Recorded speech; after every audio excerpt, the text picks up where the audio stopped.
15 فروری 1985 قاری محمد حنیف صاحب ملتانی بیان فرما رہے ہیں۔ عنوان ہے ولی اللہ۔ سماعت فرمائیں۔ شکریہ۔ صلی اللہ تعالی علیہ وعلا آلہ واصحابہ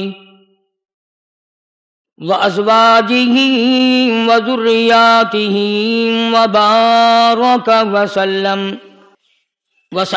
تسلیما کثیرا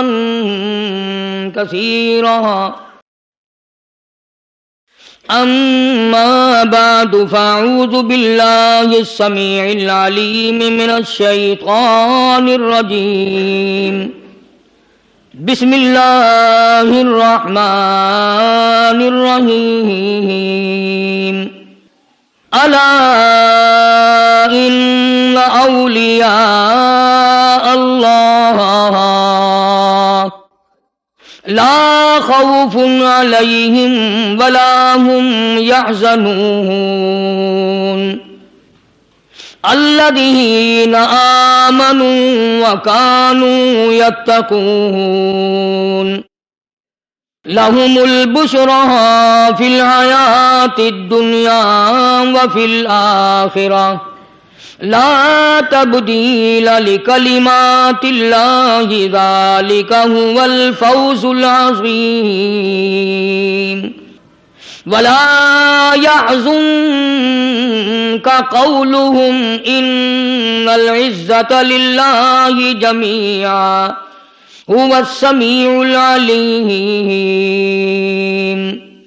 صدق اللہ مولانا العلی العظیم وبلغنا رسولہ النبی الکریم ونحن علی ذلک لمن الشاہدین والشاکرین والحمد للہ رب العالمین اللہم صل علی محمد وعلی آل محمد کما صلیت علی ابراہیم وعلی آل ابراہیم انک حمید مجید اللہم بارک علی محمد وعلی آل محمد کما بارکت علی ابراہیم وعلی آل ابراہیم انک حمید مجید۔ گزشتہ 2-3 جمعوں سے اللہ کے نیک برگزیدہ بندے، مقبول ترین بندے، اللہ والے، اللہ کے ولی، بزرگان دین رحمہم اللہ علیہ مجمعین کے واقعات اور مختصر سے حالات اس نیت سے عرض کر رہا تھا کہ ہمیں بھی اپنے گریبان میں جھانکنے کا موقع ملے، ہم لوگ بھی یہ سوچیں کہ یہ اللہ والے تھے، پیٹ بھی تھا، نفس بھی تھا، بیوی بھی تھی، بچے بھی تھے، پیاس بھی لگتی تھی، بھوک بھی لگتی تھی، کپڑا بھی درکار تھا، سردی گرمی بھی آتی تھی، ان لوگوں نے اللہ کی رضا کیسے حاصل کی؟ نیت میری کسی کی تردید مقصود نہیں، سمجھانے کے لیے کہتا ہوں جیسے سڑک پہ پیدل آدمی چل رہا ہو اور پاس سے کار گزرتی ہے تو دل میں خیال آتا ہے کہ میرے پاس بھی کار ہوتی۔ ان اللہ کے نیک بندوں کو دیکھ کر میں اور آپ کیوں نہیں سوچتے کہ میں بھی اللہ کا نیک بندہ بن جاتا؟ کوٹھی بنگلہ دیکھ کر، لمبا چوڑا کاروبار کارخانہ دیکھ کر آدمی کے دل میں آتا ہے یارو یہ کارخانے دار ہے، میں اس کا مزدور ہوں۔ تیرے دل میں یہ بات کیوں نہیں آتی کہ میں نماز بھی نہیں پڑھتا اور فلانا ساری رات سویا ہی نہیں؟ ہم لوگ اپنے معاملات میں، اپنے کردار کے بارے میں آخر کب سوچیں گے؟ وہ کون سی نئی زندگی ملے گی؟ بس ایک دھوکہ لگا ہوا ہے، او جی میں تو گناہگار ہوں میرا کیا، او جی میں تو گناہگار ہوں میرا کیا، یوں کرتا کرتا ہی مر جائے گا، توبہ نہیں کرنی۔ کوئی آدمی پلیت ہو اور وہ یہ کہتا رہے او یار میں تو پلیت ہوں، یار میں تو ناپاک ہوں، میرا کیا میں تو ناپاک ہوں۔ اللہ کے بندے پانی کے پاس جا، غسل کر، پھر ہی تو پاک بنے گا۔ اپنے آپ کو پلیت پلیت کہتا رہے یوں تو پاک نہیں بنے گا۔ یہ اللہ والے جو ہوتے ہیں آدمی کے اندر کو ٹھیک کرتے ہیں۔ جیسے ڈاکٹر کہتا ہے کہ اگر بلڈ پریشر کے مریض ہو تو نمک نہ کھاؤ،